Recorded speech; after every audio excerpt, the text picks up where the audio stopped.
What's up, everybody? Chester ARP Church Devotional Podcast. Hey, I am so thankful you've listened to us today. As we read the Bible, we'll discuss it. We're in Nehemiah chapter 13. And chapter 13 is basically a summary statement, of the way I read it, of what Nehemiah has done during his time as leader in Jerusalem. At the conclusion of the book, it's going back over everything that had been done as far as reform for the society. Remember, Nehemiah came to build the wall to help reestablish Jerusalem as a city in that particular area. The temple had been rebuilt. The wall was in shambles. He helped rebuild the wall. He received everything he needed from the king of Persia, King Artaxerxes.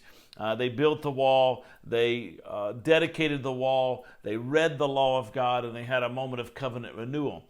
At the conclusion of chapter 12 into chapter 13, we have the story of that covenant renewal, that period in which the people of God gathered together and heard the law of God and recommitted themselves to the worship of the Lord and to live their lives to the glory of God.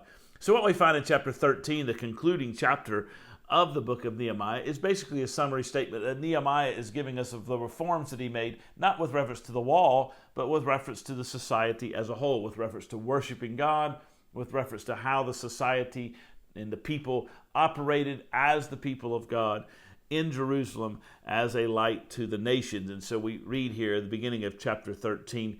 We'll take 2 podcasts to work through this, but we read from the beginning of chapter 13 a statement on foreign folks who are coming in and causing issues that they have to address. An issue with the priest and his brother-in-law Tobiah, who was an enemy of Nehemiah as they were rebuilding the wall, etc. And so we'll note here the things that Nehemiah has to address. Let's pick it up in verse 1 of chapter 13. On that day they read from the book of Moses in the hearing of the people, and in it was found written that no Ammonite or Moabite should ever enter the assembly of God. For they did not meet the people of Israel with bread and water, but hired Balaam against them to curse them. Yet our God turned the curse into a blessing. As soon as the people heard the law, they separated from Israel all those of foreign descent. Now before this, Eliashib, the priest, who was appointed over the chambers of the house of our God, and who was related to Tobiah, prepared for Tobiah a large chamber, where they had previously put the grain offering, the frankincense, the vessels, and the tithes of grain, wine, and oil, which were given by commandment to the Levites, singers, and gatekeepers, and the contributions for the priest. While this was taking place, I was not in Jerusalem, for in the 32nd year of King Artaxerxes, king of Babylon, I went to the king. And after some time I asked the leave of the king, and came to Jerusalem. And then I discovered the evil that Eliashib had done for Tobiah, preparing for him a chamber in the courts of the house of God. And I was very angry, and I threw all the household furniture of Tobiah out of the chamber. Then I gave orders, and they cleansed the chambers, and I brought back there the vessels of the house of God with the grain offering and the frankincense. I also found out that the portions of the Levites had not been given to them, so that the Levites and the singers who did the work had fled each to his own field. So I confronted the officials and said, "Why is the house of God forsaken?" And I gathered them together, and I set them in their stations. Then all Judah brought the tithe of grain, wine, and oil into the storehouses. And I appointed as treasurers over the storehouses Shelemiah, the priest, Zadok, the scribe, and Pedaiah of the Levites, and as their assistant Hanan, the son of Zakkur, son of Mathaniah, for they were considered reliable people, and their duty was to distribute to their brothers. Remember me, O my God, concerning this, and do not wipe out my good deeds that I have done for the house of my God and for his service.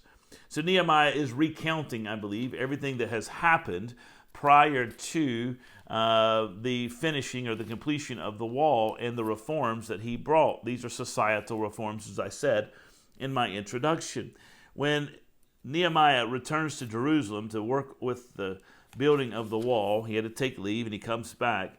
He finds out that Sanballat and Tobiah were there in the particular area of the temple and working and serving. In particular, he finds out that Tobiah has a house inside the temple. Now, one of the things that's interesting is Tobiah was an Ammonite. So if you notice there, the first thing that Nehemiah recognizes when they read the law is, well, we've got Moabites and Ammonites inside, not only inside the walls of Jerusalem, but inside the temple courts of Jerusalem, and they were forbidden for being there. And there's a long history as to why that is the case. He references a story with Balaam that goes back to Numbers chapter 22. We don't have time to work through that. You can look that up on your own time if you wish. But there's a long history where God had forbidden at that time people from Ammonites and people from Moabites, from coming into the temple of God, unless they converted to Judaism. That's a key important point. Ruth, we have read of Ruth. Ruth was a Moabitess. She converted to faith and was able to come in and was redeemed by Boaz.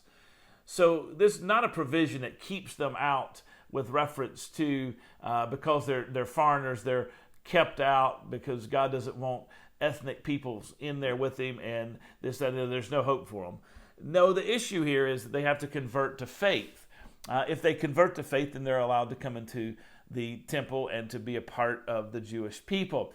These are Ammonites, these are Moabites who are pagans, who do not worship the God of the Bible, who have historically been a group of people who've been a problem for Israel, and so they are kept out because they are problems. And the example that we are given is Tobiah, who is an Ammonite, who became a problem for Nehemiah the entire time Nehemiah was building the wall.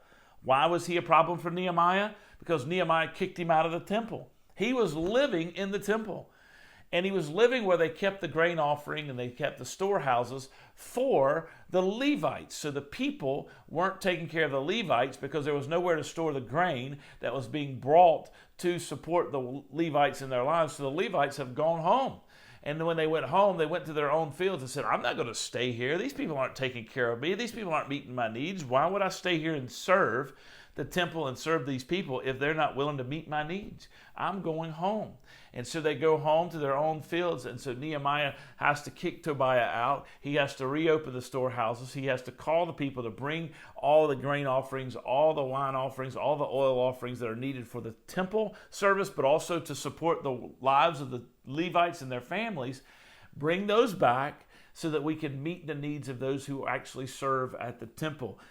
Tobiah had convinced Eliashib, the priest, to neglect the temple and give him a place to live in the temple. So the issue is not God doesn't like the Ammonites, God doesn't like the Moabites. Certainly there are issues with the Moabites and what they have done in the history of Israel, and the Ammonites, what they've done in the history of Israel. But the issue is God doesn't like pagan sinners, especially pagan sinners who have the presumption and taken up residence in the temple. If they wanted to convert to faith, they were more than welcome to come in and worship. But remember, there is a purity that is necessary when it comes to the worship of God. And God demands that out of his people. The reason you and I have the privilege of coming into the temple of God and worshiping him and coming into his holy temple is because we come through Jesus, who is the perfect sacrifice who purifies us. And so for folks to come into the temple in the ancient Israelite days, they had to come through the sacrificial system in faith, just as you and I have to come through the sacrifice of Christ in faith, and so receive the blessing of God and live in his grace. They had to do the same thing. Tobiah wasn't doing it. Other Ammonites, other Moabites weren't doing it, and so they were not allowed into the presence of God. You guys take care. God bless you. It's a holiness issue, not an ethnicity. You guys take care. God bless you. I'll catch you next time.